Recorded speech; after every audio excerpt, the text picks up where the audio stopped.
Good morning, good evening, good afternoon, depending on where you are. Today is October 7th, and this is another of our SIG CLI bi-weekly meetings. My name is Maciej, and I'll be your host today. Quick announcements. We have Sam with us, and he will probably talk a little bit more, but basically, he created the new docs for SIG CLI, namely for kubectl and customize, and it looks amazing. So thank you very much, Sam, for your work. I know that both you and Phil put together a lot of time, and it is just looking amazing. I was clicking through the docs before this call, and it is mind-blowing. So if you have any questions, topics, or suggestions, I'm pretty sure that Sam will be more than happy to hear them out, and you can always open some issues or suggestions against the CLI experimental where this is happening. The second announcement that I had was for KubeCon North America Virtual. We will be traditionally hosting a SIG CLI related session, and I linked that session in the schedule. If I remember correctly, that's on Thursday, 19th, around 5 p.m., but Eastern. So yeah, if you look at it, you can easily convert and get the dates suiting your particular time zone. I know it's close to midnight for me. Okay, with the announcements out of the way, I think we can jump over to the main topics. Before we kick off to Justin, Siam, do you want to talk a little bit about your work? Or Siam and Phil, do you want to talk a little bit more about the docs? Other than that quick show off that I did during the announcements? Yeah, sure. You can hear me, guys, right? Yeah, loud and clear. Go ahead. Yeah, cool. So I think I introduced myself to SIG CLI, this bi-weekly meetings like a month and a half ago. And as a part of Google season of docs, I've been working on this docs thing. And I think it turned out pretty well. We, myself and Phil, used to get on a weekly call and kind of sort things out, set targets and meet goals. And I think it turned out pretty well. There are a lot of things, especially in the reference section and the kube control, we added a lot of new examples, and not just the commands, but also the current state of the clusters, the command that you're going to execute, and what will be the updated state, and stuff like that.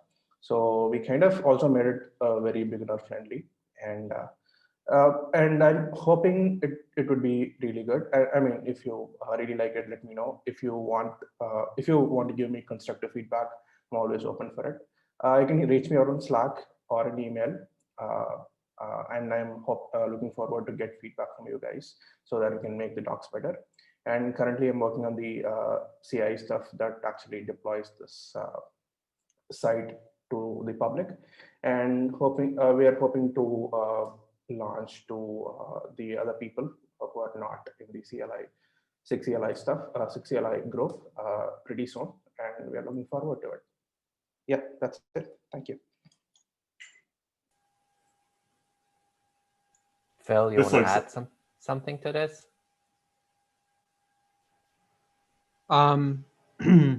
Just that, like, everyone should take a look. I think the plan is to now replace the kube control book and the customized doc sites with this, and I think the plan is to have the kube control book site now host this and just replace that, and then have customized redirect over here over to that site. There's now some great places to add content. There's like a FAQ section for kube control and a contributing section for kube control.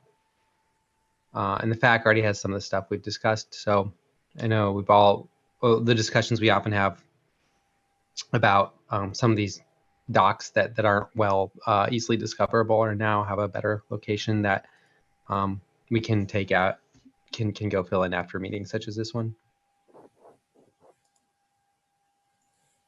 Yeah, this looks absolutely awesome. Great work, Siam. I see the FAQs on there. So I want to remind everyone that we need to keep updating that FAQ with decisions in historical context when we surface it. So we don't have to keep repeating ourselves when new issues come up. We can just copy pasta. Cool. Thanks, guys. Yeah. And the bug scrub, we can just have maybe a person responsible for updating after each bug scrub. Just pick a person like we would a note taker or something else, and then they can go and fill in the back with whatever issues came up in that bug scrub.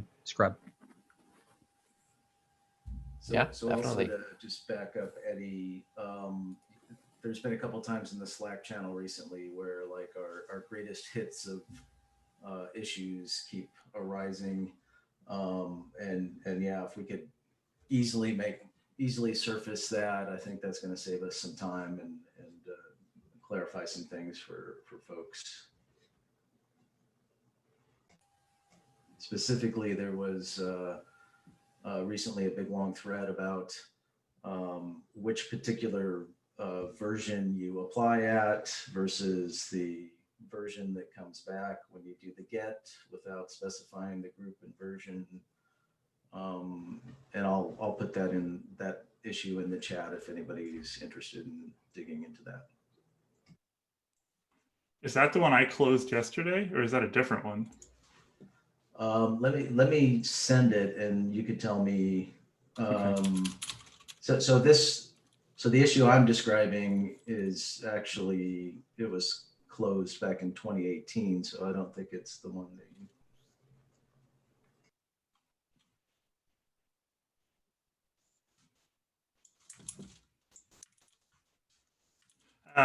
Question, is this the permanent URL or is this going to live somewhere else? Asking so we can get this linked in the issue template.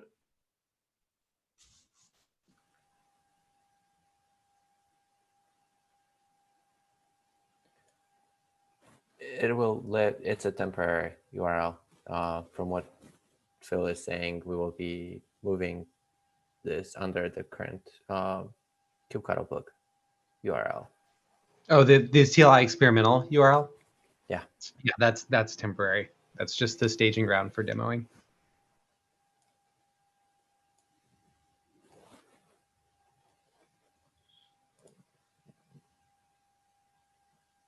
Okay. I think we can jump over to Justin. A couple questions on the doc site. Yeah, fast. go ahead. The install pages for them show, I was trying to think how I would restructure this. I install all of my tools with Homebrew on Linux, but this specifically says Homebrew is for Macs. And so I'm just trying to figure out like where, like maybe there should just be a Homebrew section that says it works on Mac and Linux and a Mac port section separately. But all three of the tools under install say, if you have a Mac, Homebrew for Mac. And I'm like, well, Homebrew works on both, and all of the tools on this page, at least, Customize Crew and kubectl, work on Linux with Homebrew.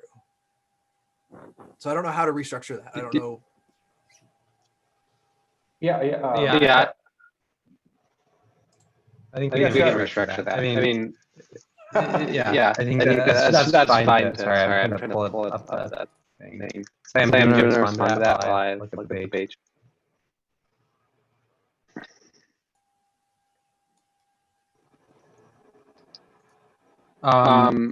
Yeah, it says Homebrew, Mac ports. Yeah, we could just say Homebrew. That's fine. We can change that. Phil, I'm getting weird echo from your end. Not sure if I'm the only one. I'm getting it too. Okay.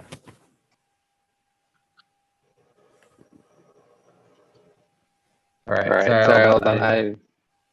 Okay. No problem.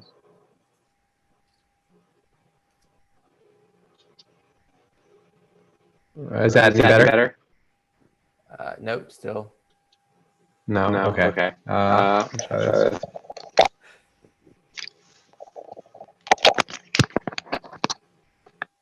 Is it? Yeah, Yeah, I'm not that's sure. much better. Okay, there you go. Yeah, we can change that just to say Homebrew. and then pull Mac ports into a separate section. I think that's not a particular problem. And they can be their separate items in the installation section. Yeah, definitely. Cool. And Crew also has a homebrew install, which it isn't on the page. And then also the bash ZSH installer doesn't, if you have an ARM Linux machine, it's in the download, but it's hard codes the AMD64. So we may want to add that too. I can open a ticket if we want just to track it. I was trying to think of the easiest way to, that's a pretty easy one Yeah. to track the right file. But Do you want to just send a PR to the CLI experimental repo? yeah. Right on. Yeah, and then you can fix all those. Yeah, I'll do that later today. So yeah, I was noticing because I was like, oh, all of my I bundle all my tools basically in one brew install on Linux, and so it includes Crew. But I can open. I haven't heard of anyone doing homebrew on Linux. I guess I've just everyone using like Yammer apt. So I didn't even realize it was a possibility.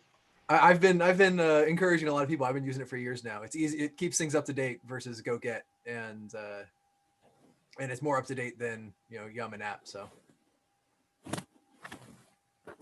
Cool. Put a little plug on there for it then. I will. A couple caveats to installing Crew through Homebrew. That's not like recommended, I guess, but it still works. It just won't update. Why is that?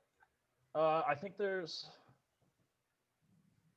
haven't looked at this in a while. I think it was because of certain parts of the installation instruction in like the bash/zeesh instructions, that doesn't happen when you brew install it. I'll have to look into it, but I PR'd Crew like a week ago to say that Homebrew works on Linux. So that's why I'm curious if there is a problem. Then I added a PR that was incorrect. But I've been using Crew with Homebrew on Linux for a little while, especially since they switched to the Go binary versus Bash script. Yeah, I'll try and look into it again and keep an eye out in the CLI experimental repo then. And maybe if you open up a PR, I can just like add a comment there or something. Okay.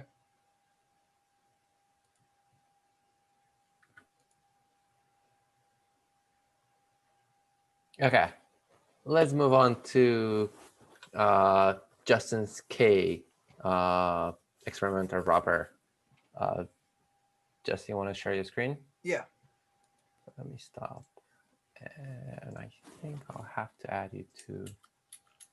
That failed for me. Yeah.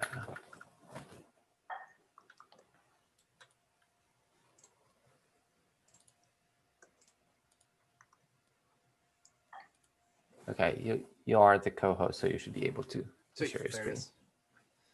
Oh my gosh, I have so many windows open. Which one do I want? This is a problem. There it is. I think that's the browser. Yep. So I mean, it's in the GitHub repo. It's the main goals of it was I had a shell function, like I'm sure a lot of people do, or a lot of people just do aliases, but I had a shell function for a long time, specifically for shell per terminal usage on different clusters. And so I would set context or namespace or something based on a terminal itself, not in a global context with file switching like a normal kubectl use context would.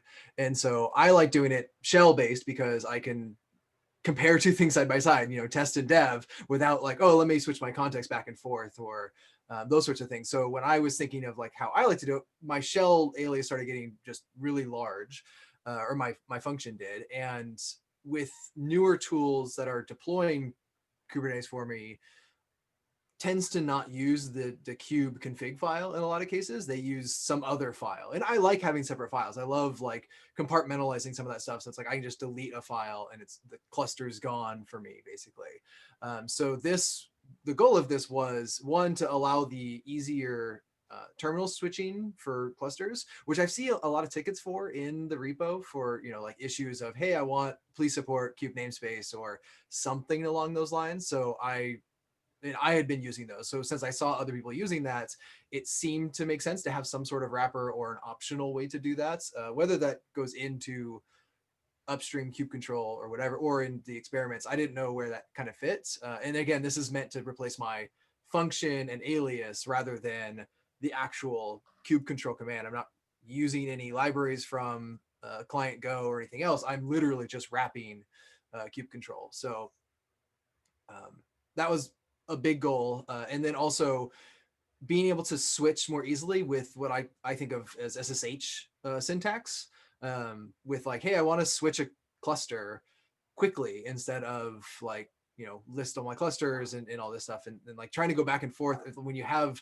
dozens of clusters, it becomes very difficult to like, oh, let me list my clusters. Okay, it was that one. Oh, let me do this thing. And kubeNS and kubectx work. But again, you have to like bounce out of that command you're in back and forth. Which was always difficult for me. It's just like, oh, like I lose track of where I am, and you can do some fancy stuff to make it easier, but it was always just better if I could just like on the terminal, like let me tab complete something. And I know like context -- context works, -- namespace works, and it'll tab complete. But again, those were, to me, seemed just more effort than like SSH at something. And so that's where I kind of came up with these, like using symbols to do this switching pretty easily, or at least quicker. And all I'm doing is wrapping it. So let me actually just share my terminal.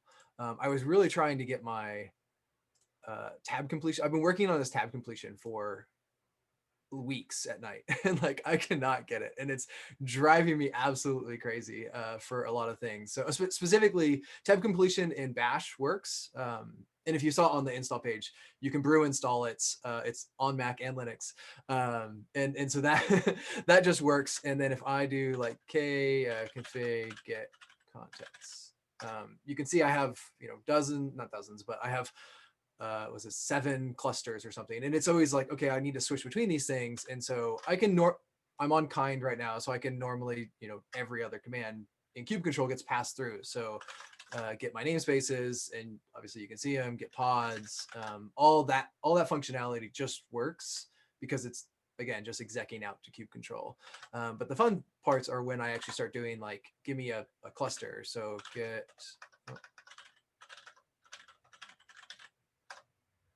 okay, let's do, so @ is a cluster. And because there's no -- cluster option in kube control, it actually does a lookup for what context that cluster is part of. But I tend to remember things as clusters, not context. So being able to do @ kind, and well, I mean, it's the same. I'm already on that context, but if I do let's do ALB, because I know that one's actually up. So tab completion in Bash, like I said, works. And it automatically, for that one command, switches my context, runs the command, which was, again, to me, really handy. And then also things like I want to get pods on a specific namespace, because I don't know anyone that actually saves a namespace in their context. Maybe people here do, but it seems odd to me to like permanently set a namespace as an operator. I'm sure developers in different companies have specific things they do. So so I have tab completion for the namespaces in Bash works, and I can get the pods in that namespace. The other fun things that I really like, if I look at this again, you can run, because I'm just wrapping it, I can run it as many times as I want at a terminal. So I can say, do it for Rothgar ALB, Cube system, and I just did commas between, like, let me just list these things out as a different namespace. And so the one, and I really don't like Bash's auto completion, because I can't like cut, like these are now an argument together, but it'll tell me like which arguments I can complete. And it also doesn't, ZSH is so much more flexible in some of these things that I just struggled so many times with Bash. But I have other problems with ZSH with the way we do completion. So if I do multiple things here, I actually, in the exec, I take the standard out and I print basically what I call the K space in front of each one that tell me, whoa, oh, if I did the whole command right. So I print out which K space, I separate them out by the commas. So here's default, here's cube system. And then I say where they came from. I want to, there's a lot to fix here, obviously. I would like to take off like the extra header row when it's repeated. And I would like these, columns to align after, like I have to buffer it and then, align them all after the fact. But I can do that with either multiple namespaces or, like I said before, I could do it with different clusters. So if I do ALB and then I do, let's do prod and kind. Yes, I know. There we go. Get pod. So I can have two clusters and a context here. You can mix and match them, and I can get. Oh, I'm not logged into that cluster, but you can run multiple at the same time, and get all the output. It works for any kube control command that isn't interactive. Right now, I don't escape if I do like an edit, and I have to like escape out to Vim. That's another. It's another bug that I have filed that I'm just like, I need to figure that part out, but I've been trying to get this tab completion working the way I wanted. And the way kube control auto generates tab completion is driving me crazy because it, like for ZSH, it's basically the bash output that rewraps into said a bunch of lines for ZSH, which I'm sure a lot of people here know. And that completion is it adds bash completion overlays into the ZSH, and I can't fix it right now. So, but the ZSH completion, when it does work for certain pieces, it does a lot better at like some of the tab completion on the commas. Like I'll get only defaults and I'll remove old contexts and clusters that I have already specified on the command line. So I feel like I'm close, but I need to learn more ZSH first. And then the other thing, like I said, was I could do export cube namespace default, and then I can, this will run only my default namespace.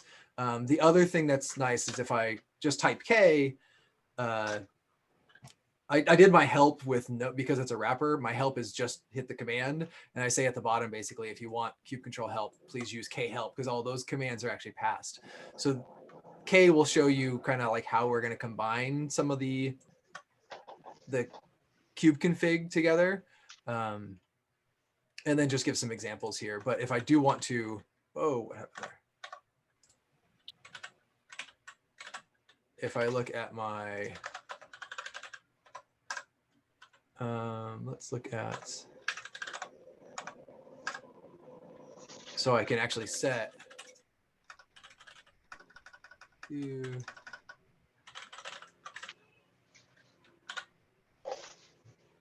and I don't think no, it would be stage. I don't know if I'm logged into it, but we'll see if it works. Overriding the cube config, obviously K ignores auto generating it and just uses that one. So now if I run config get context, I didn't export, did I? Now I only see the one. So if someone wants to keep separate files, it makes it easier for them to say, oh, I only want to focus on this one now. K always use this cluster, so you don't have to specify it both times. I'm trying to think of some other common things that people do in their aliases and functions, or even with tickets, to see if there's other helpful things to kind of experiment with. And again, I wanted to do this outside of some of the proper repos, just because I didn't want it ever to seem like any of the stuff was like, I'm experimenting here, like it says in the title. But I am curious what other people are doing. And if something seems important or gains some popularity, like maybe we could even like roll some of that functionality up into either the experimental CLI or eventually kube control. But that was really like, I mean, most of what I had just to kind of, and kube debug. Because it drove me crazy to try to figure out how I was executing things, or KDebug.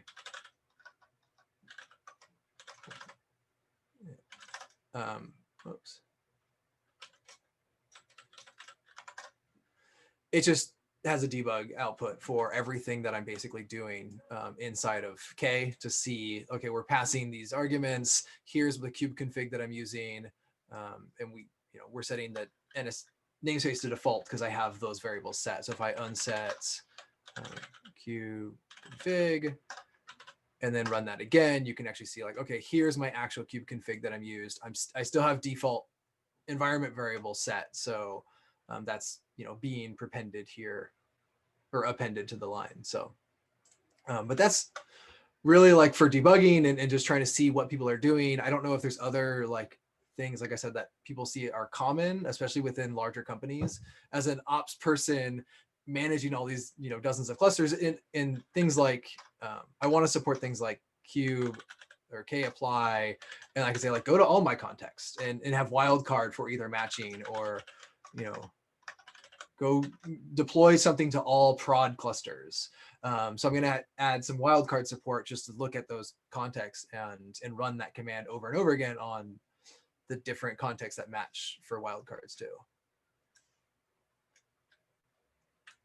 But that's really, like I said, that's for me, I'm solving my own problem, but also seeing common use cases, especially at companies and with multi-cluster. Like I think, multi-cluster is a thing that needs to be solved on the cluster management side, but the interaction side, as people are building, trying to build platforms that kind of abstract some of that stuff, I still see everyone using kube control. And so I was trying to solve that for myself with these few, clusters that come and go for me.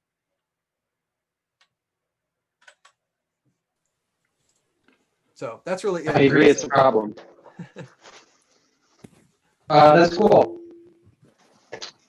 It seems like you got some really powerful syntax there. I think. Oh, sorry.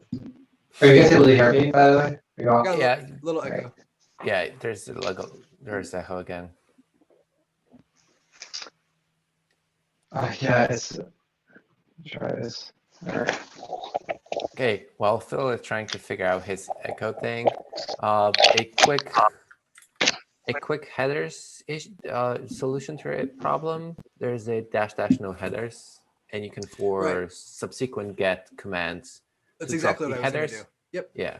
As soon as I run once, I'm basically just going to set the first command output has come. So if someone even specifies no headers, I can specify that multiple times and it doesn't matter. But yeah, that's the goal, is on subsequent command runs, setting that flag.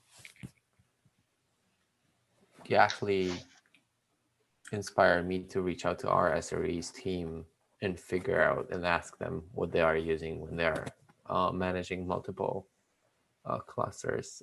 In my day-to-day basis, I at most have one cluster that I'm interacting, and OC has something which is OpenShift client line, that we set the default project you're working on, so that you don't have to do it. It's like literally what kubectx is doing. We have that one baked in. Right, and actually, I wanted to add towards that. Yeah, I wanted to add an option for like exports, in K export at something, so I can get the tab completion, and then just that would basically be set as the environment variable. It could permanently switch the context, but I can use the standard kube control context commands anyway. So I was trying to figure out like when do I want to, someone wants to say, I want to use this one permanently, or I want to use this one for the life of this terminal.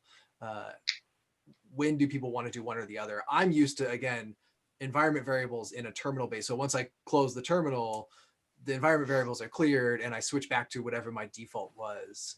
But that's from my history of, working a couple places, managing clusters. Yeah, it looks pretty cool. So Phil, you wanted to add something? No. I did, maybe I can see parts of this being upstreamed more easily than others, right? Like if you just take the @ syntax for auto selecting a context based on a cluster, like that seems like a relatively trivial, or like it's just adding the command line option, right? But doesn't change behavior. versus adding like stars and sort of globbing of context themselves, and then sending a bunch of requests to a bunch of different clusters or contexts, and then combining those responses into a unified result is like, I think we're going to require more thought about how we want to do that. So it's probably worth, if you're thinking about upstreaming it, like breaking it up into different And there's stages. some things that, yeah, especially like if I'm running multiple, if I want to stream logs and I want to, do it from multiple clusters and multiple pods, like there's other tools that do that, at least from a single cluster. And so that's a pretty big shift of like how just some of that is structured. There's, yeah, definitely things that I don't think make sense. The environment variables would be simple, and some of the syntax I think would be simple, but yeah, I'm trying to figure out what people are trying to do, especially at the operator side. With I have, tens of clusters or whatever, and managing them is difficult, and even at a simplified context switching for developers of like, I'm used to SSH to machine, and like I even thought of like, oh, user I had initially of like user at cluster, but I don't know anyone that switches their user. Like as soon as you get a user, you basically are always that user for the entirety of the cluster or your context of it. So yeah. The idea of like streaming logs from multiple pods on multiple clusters at the same time, I think is interesting. But yeah, I think that's an interesting idea that it deserves thought, like to really like see like how do we optimize that experience. Right. And that's what, I mean, again, I'm solving my own problems here of trying just to experiment and see what I think is handy and what I think makes sense. But, what I initially thought would be good for my K-space turned out to be terrible. When I was like, oh, I want user at, and I'm like, oh, I don't ever switch user. Why would I want that? Oh, I wanted, a different symbol for something else. And I wanted I wanted ats with multiple clusters separated by commas, but then that made switching namespaces hard because I didn't know which namespace went to which cluster. So I had to separate that out into, you can only specify one cluster or context with multiple namespaces, not multiple clusters with multiple namespaces, because that matrix of execute all these things became too complex and I couldn't tab complete it either. Hey Justin, this is Sean. That's some cool stuff, and I see that you've contributed to Amit's plugin on namespaces and contexts, and I just wanted to bring that up, and I was curious what you thought about how well that particular plugin fit your use case.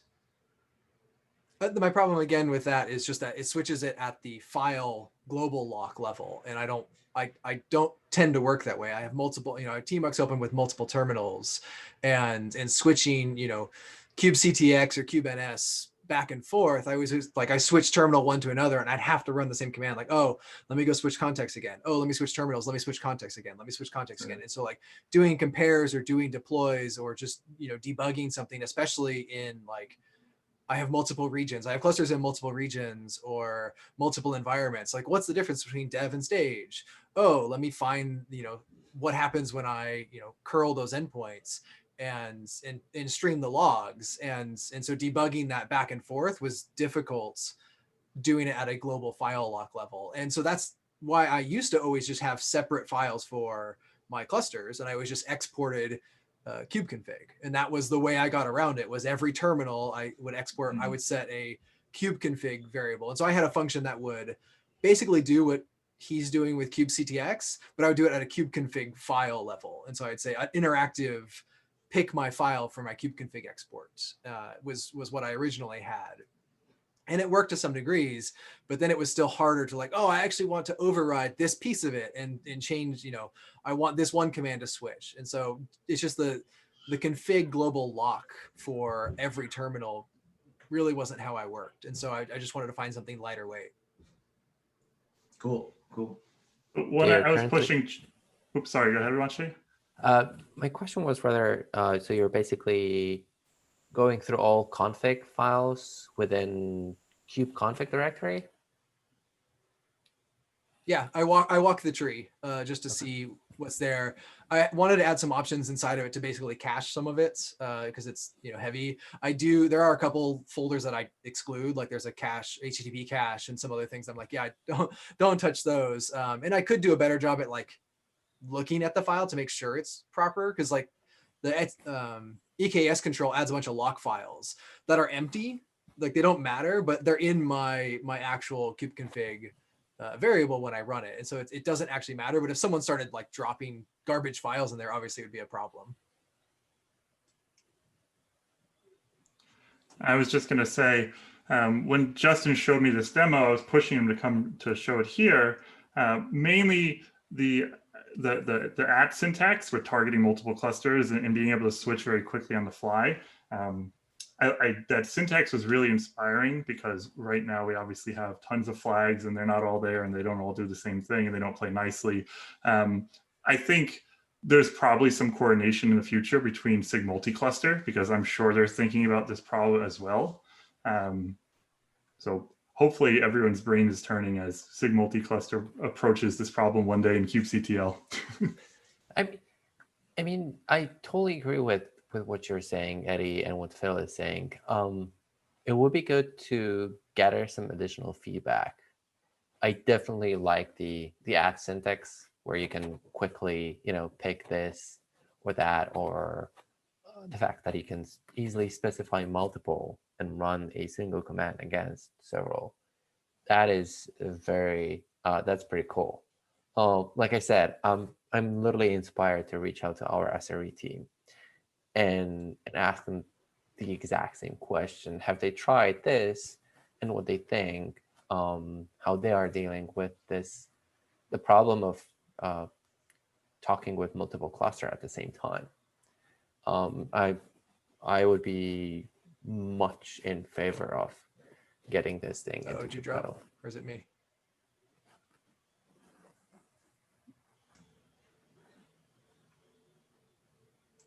Sounded like Mache dropped for 2 seconds, a couple of seconds. I'm back. I might have And dropped. he's back. Yeah. Yeah, I'm not sure when I dropped, but basically, yeah, I'm all.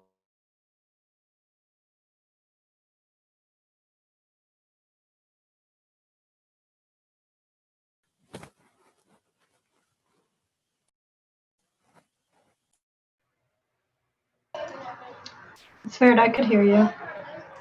Yeah, I could hear him too.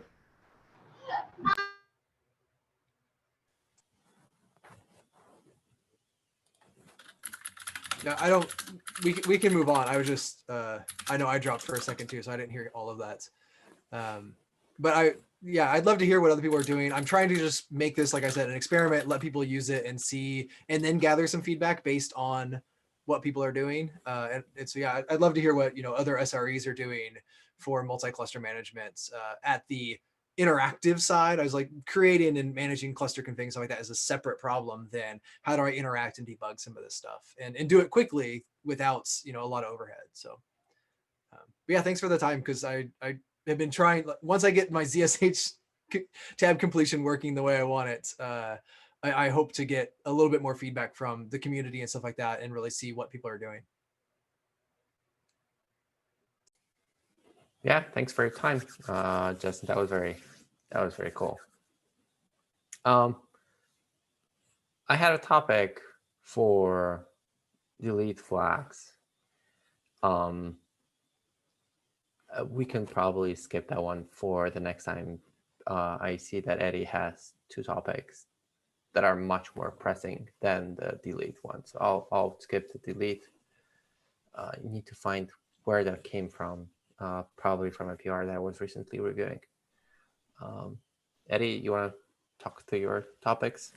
Yeah, mine are short and sweet. But specifically for delete flags, oh no, that's a different thing. I think there was a problem where we were looking at an issue or PR where all of the apply commands are actually tied to the delete flags. So we need to think about refactoring that in the future, but we can take that for next time when you bring up yours. It was somehow connected with, like, there are 3 or 4 flags, and a specific combination of them does one thing or the other. etc., etc. I would rather have a little bit more time, and then we can cover, because delete flags are then embedded in everything else. So the delete flags, it turns out, store the files that are being either applied or deleted, or so it seems like they were kind of put in the wrong place. If you look at that struct, it has the reason that delete flags is everywhere is because that's where the file names are stored. Yeah, and then there's the overly too many flags and specific combinations meaning one thing or another, and some work together and some others don't. So yeah, I would leave it for a different time. So Eddie, you had topics about Docker pull rate limiting. Two quick ones. So in SIG testing yesterday, Ben brought up that the Docker Hub pull rate limiting is going to affect in November pretty soon. So there's just a action that we all need to confirm that we're either using GCR repos for all of our images, or we need to figure out and sync with Ben in SIG testing on Docker pull secrets. Otherwise, all the CI jobs are going to fail due to rate limiting. So. Yeah, I'm pretty sure that SIG testing was already moving, if not the majority, if not all, the majority of those images. If there are some leftovers on our end, they should just move. We don't have any strong preferences, if I remember correctly. We're responsible for seeing if they are any. So SIG testing is not going to be checking for us. Okay. So that's what this message is for. So if you open PR, ping me. I'll get it. Okay. That sounds new, in that we never really, as far as I remember, were in charge of that aspect of it. Most of the test info images are we're using the default one, so that's all handled. But if we have any specific tests that are using Docker Hub images, that's what we need to check for. Yeah, it should be pretty straightforward. But if I remember correctly, last time that I was checking kubectl related E2Es, they were just using the defaults. So maybe there will be some rare cases where we don't. Yeah, well, if Brian or anyone is in there and you notice hub.docker.com or just without GCR in it, we got to get those fixed. Second thing real quick was we rolled out a needs triage label for all the main KK issues that are opened. I'm going to opt kubectl in. Well, I would like to. Is there any objection to us doing that? Basically, whenever an issue is opened, it will add the needs triage label. Yeah, go ahead. Cool.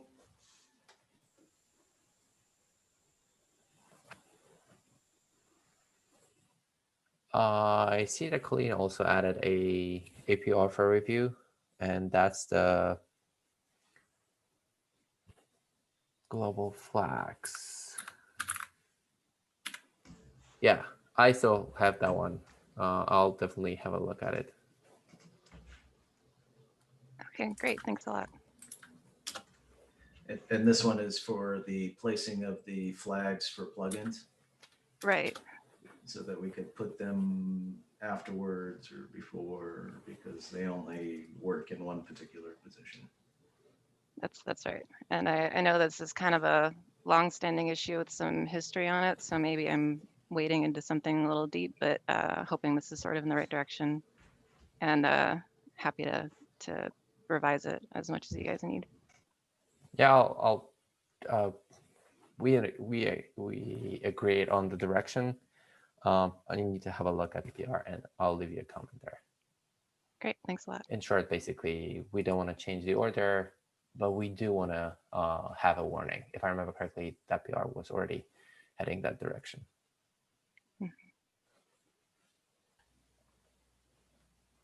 So I think this PR, just to summarize though, is to basically support, and I don't know if maybe this PR was before we decided that, what you just said, Maciej, but this would allow global flags to be before the command, but only global flags. But that sounds different than what you said, and maybe from what we decided a few weeks ago, maybe. It was decided because I was talking with Jordan, and that was initially written down in the PR, but I haven't looked at the current state of the PR. So I need to have a look once again, and basically the answer and their path will be not to change the defaults for flag parsing. And I think last time or 2 meetings ago, we said the thing that we do want to add is a warning for users so that they are aware that if they are mix and match flags when using plugins, they should not be surprised that some part of information will be lost to a plugin due to the order.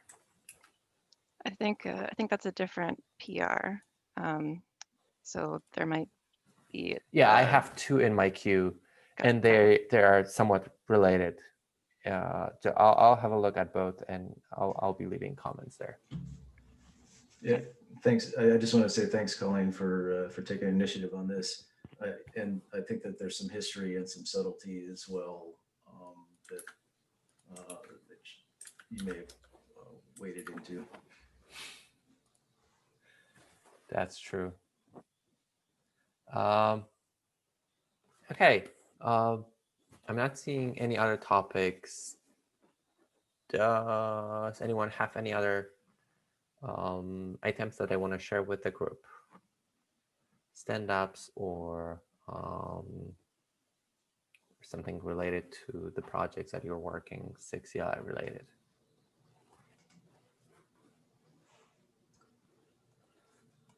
So I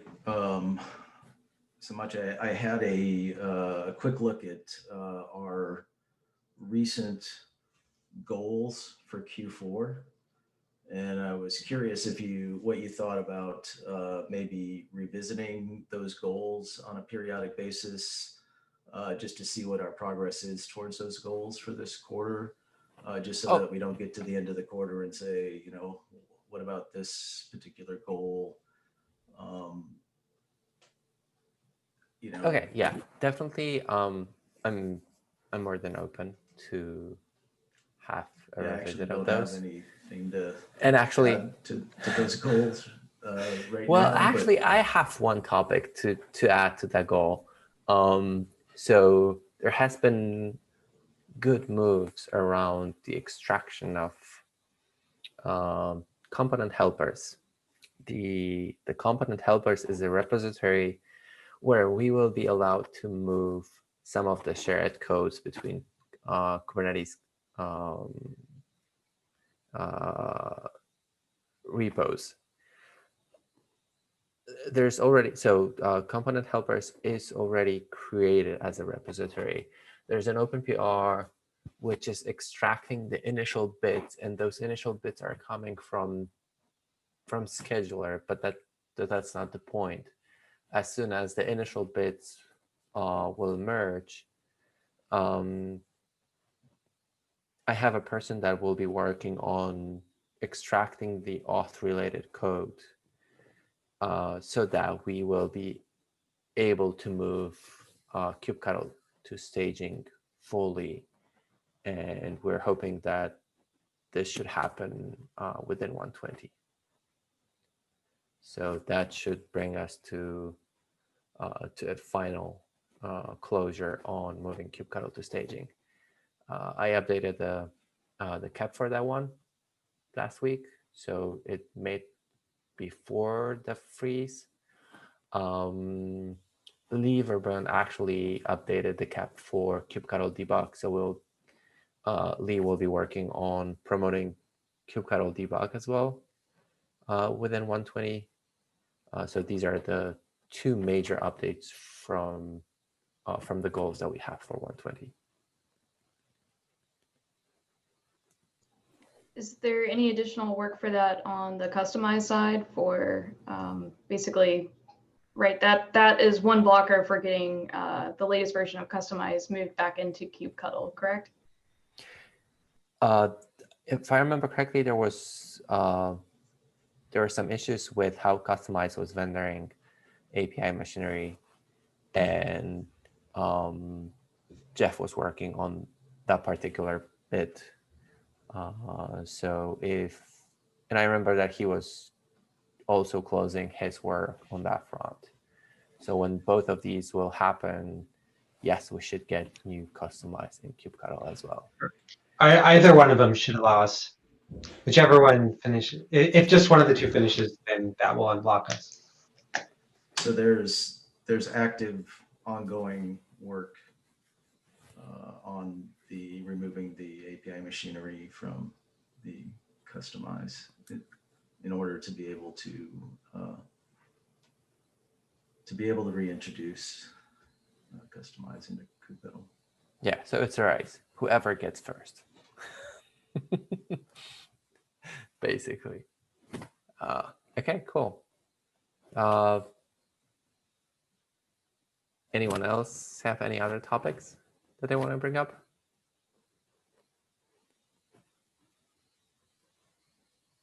Okay, hearing none. I'm going to give you back about 6 minutes of your time. Thank you very much, and see you all in 2 weeks. Bye, all.